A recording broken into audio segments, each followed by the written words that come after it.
आपने ब्याह टूटने की खबरें बहुत सुनी हुई हैं, देखी हुई हैं, लेकिन एक ऐसी खबर हम आपको दिखा रहे जी में टीका के टेम दूल्हा को पढ़वाओ गो हिंदी को अखबार, और जब बिना चश्मा के दूल्हे राजा अखबार नहीं पढ़ पाए सो जो ब्याह होवे के पहले ही टूट गो।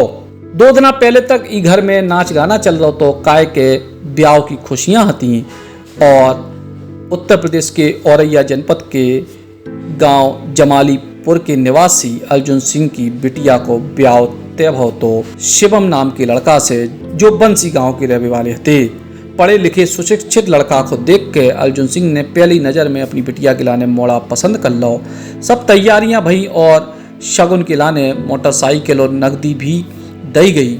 ई के बाद जब बारात आई सो दूल्हा लगातार चश्मा लगाए, तो ई वजह से घर की महिलाओं को संदेह हो और टीका के टाइम पे मोड़ा को पढ़वाओ गो अखबार, वो भी बिना चश्मा के, और साफ तौर पे साबित हो कि जो मोड़ा बिना चश्मा के अखबार तक नहीं पढ़ सकत, जो ये देख के मोड़ी ने तत्काल ब्याह करने से मना कर दो, और उनकी हाँ में हाँ मिलाई पूरे बधु पक्ष ने, यानी मोड़ी वारन ने कही कि अब ब्याह नहीं करने, और मोड़ा वारन से कही गई कि भैया जो कछु भी खर्चा भाव अबे तक ब्याह में और नकदी गाड़ी जो कछु भी आपको उपहार में दो गो है वो सब वापस कर दो।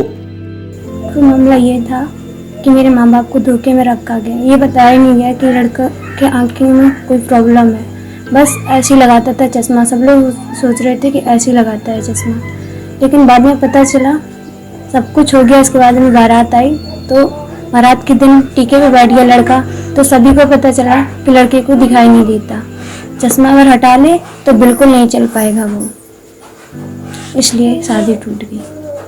शब्द तोड़ने में सबसे पहले आपने कहा या आपके परिजनों ने कहा? हमने कहा।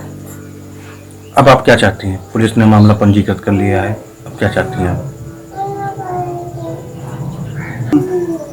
जितना सामान मेरा पहुंच गया वहाँ वो वापस हो जाए, जो मेरा खर्चा हुआ है वो वापस मिल जाए, हमें नहीं चाहिए किसी का कुछ।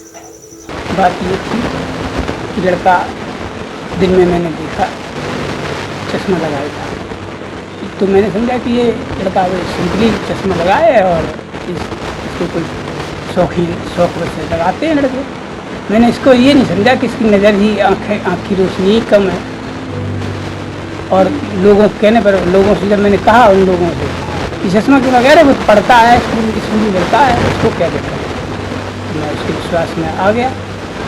जब मैंने देखा वो रात में मेरे यहाँ आया तो मैंने देखा वो रात में भी चश्मा लगाए। हमें शक हुआ कि इस रात में चश्मा क्यों लगाया, इसका मतलब कोई कुछ कारण है। फिर मैंने मध्यस्थ से कहा कि इसका चश्मा हटवाइए, नहीं तो मैं टीका नहीं करूँगा। जैसे ही चश्मा हटवाया गया तो उसको आँखों से दिखाई नहीं दिया। उसे पेपर पढ़वाया गया, वो पढ़ नहीं पाया। वो स्वयं बोला लड़का कि मैं बगैर चश्मे के लिए कुछ नहीं चल सकता, कुछ कर नहीं सकता। इसलिए मैंने लड़की से पूछा, घर में एकदम रोना पड़ना पड़ गया। लड़की से पूछा तो लड़की कहने लगी मैं तो इस पापा इसके साथ कभी शादी नहीं करूँगी, चल मर जाए। अब मेरी बेबसी हो गई। सारा सजाया सामान, सब कुछ सुविधा व्यवस्था सब कुछ सारी मेरी पूरी हो गई। 5 लाख का लगभग कम से कम मेरा नुकसान हो। उसको यहाँ सामान और रुपए और मोटरसाइकिल उसके यहाँ पहुँच चुकी है। पुलिस ने अब तक क्या कहा? पुलिस ने अब तक कोई कार्रवाई नहीं की। कल FIR दर्ज करवाई है, अब उसके बाद आगे का कुछ पता नहीं। पहले पुलिस यहाँ आई और पुलिस यहाँ से उनको लिवा ले गई। मुझे भी बुलाया कि चलो हम तुम्हारा समझौता कराएंगे, लेकिन वहाँ वो धीरे धीरे सब चले गए, कोई समझौता ही नहीं। तो मोड़ा वारन को ई बात पे लेके घोर बेइज्जती सी लगी कि बारात आ गई है और अब भरे मंडप से दूल्हा को उठा के ब्याह करने से मना कर दोगे। सो आरोप है कि मोड़ा वारन ने भी कोनो प्रकार को खर्चा या फिर नुकसान की भरपाई देवे से मना कर दो, और इसके बाद मामला पहुंचे पुलिस में। मोड़ी पक्ष की तहरीर पे कोतवाली औरैया में मुकदमा पंजीकृत करा गया है। शादी ब्याह मेल जोल को विषय है, और इस मामले में हर को अच्छे से अच्छो वर या वधू ढूंढने की कोशिश करत, लेकिन जरूरत ये बात की है कि ब्याह के पहले जो भी कछु कमजोरियां हों वे बता दें चाहिए, ताकि ब्याह के टाइम पे या ब्याह के बाद इस तरह से विवाद की स्थिति ना बनवे। 1 जुलाई से भोपाल में शुरू हो रहा है एमपीपीएससी में सबसे ज्यादा सिलेक्शन देने वाला एमपीपीएससी सुपर 100 बैच, जिसमें होगी प्रीलिम्स और मेंस की 100% तैयारी। फीस केवल 30,000 रुपए, सीटें केवल 100। एडमिशन के लिए कॉल करें 7747068666 पर।